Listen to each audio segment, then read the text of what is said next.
फिर यहोवा का यह वचन मेरे पास पहुंचा। हे मनुष्य के संतान, अपना मुंह मागोग देश के गोग की ओर करके, जो रोश, मेशेक और तुबल का प्रधान है, उसके विरुद्ध भविष्यद्वाणी कर।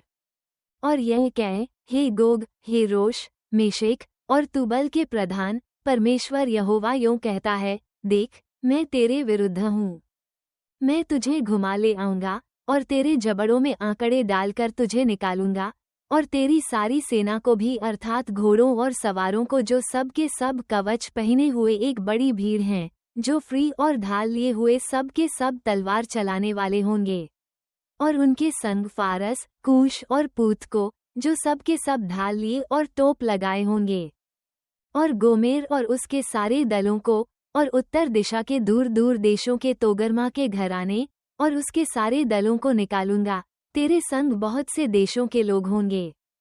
इसलिए तू तैयार हो जा, तू और जितनी भीड़ तेरे पास इकट्ठी हो, तैयार रहना, और तू उनका अगुवा बनना।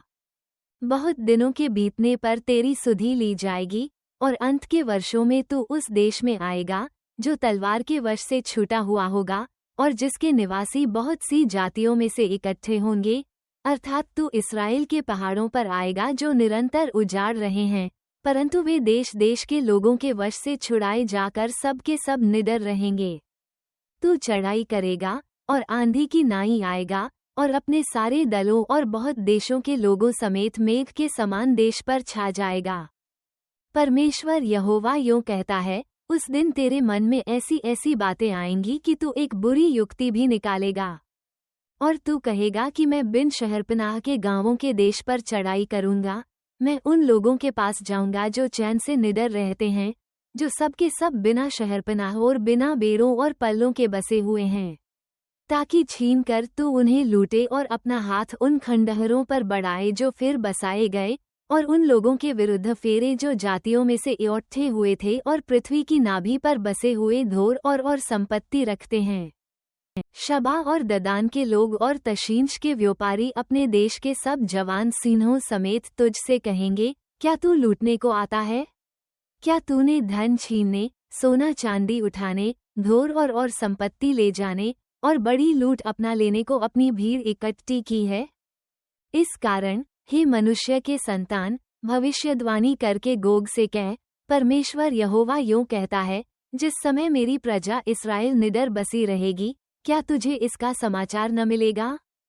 और तू उत्तर दिशा के दूर दूर स्थानों से आएगा, तू और तेरे साथ बहुत सी जातियों के लोग, जो सब के सब घोड़ों पर चढ़े हुए होंगे, अर्थात एक बड़ी भीड़ और बलवंत सेना। और जैसे बादल भूमि पर छा जाता है, वैसे ही तू मेरी प्रजा इस्राएल के देश पर ऐसे चढ़ाई करेगा। इसलिए हे गोग, अंत के दिनों में ऐसा ही होगा कि मैं तुझ से अपने देश पर इसलिए चढ़ाई कराऊंगा कि जब मैं जातियों के देखते तेरे द्वारा अपने को पवित्र ठहराऊं, तब वे मुझे पहचान लेंगे।